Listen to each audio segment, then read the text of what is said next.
नीम करौली बाबा की एक ऐसी सच्ची सीख जिसे सुनकर आपकी सोच बदल जाएगी। क्या आपने कभी सोचा है कि इंसान सब कुछ पाने के बाद भी बेचैन क्यों रहता है? कहा जाता है कि एक दिन एक बहुत बड़ा व्यापारी, जिसके पास धन दौलत की कोई कमी नहीं थी, नीम करौली बाबा के पास पहुंचा। उसके चेहरे पर चिंता साफ दिखाई दे रही थी। उसने बाबा से कहा, बाबा, मेरे पास सब कुछ है, बड़ा घर, गाड़ियां, कारोबार, सम्मान, लेकिन मन को कभी शांति नहीं मिलती। मैं हमेशा डरता रहता हूँ कि कहीं ये सब मुझसे छिन न जाए।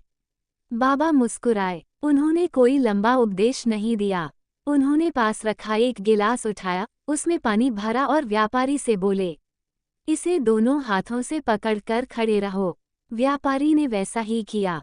कुछ मिनट बीते, फिर आधा घंटा, फिर 1 घंटा। अब उसके हाथ कांपने लगे।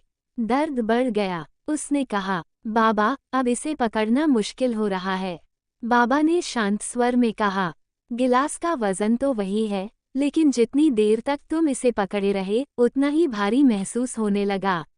व्यापारी चुप हो गया। बाबा बोले, बेटा, जीवन की चिंताएं भी इसी गिलास की तरह होती हैं। यदि उन्हें थोड़ी देर समझो, समाधान खोजो और फिर छोड़ दो, तो जीवन हल्का रहता है। लेकिन यदि उन्हें दिन रात पकड़े रहोगे तो वे तुम्हें भीतर से तोड़ देंगी। व्यापारी की आंखों से आंसू बहने लगे।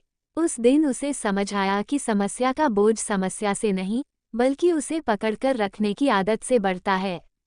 नीम करौली बाबा अक्सर कहते थे कि ईश्वर पर विश्वास रखो, सेवा करो, प्रेम बांटो और वर्तमान में जीना सीखो।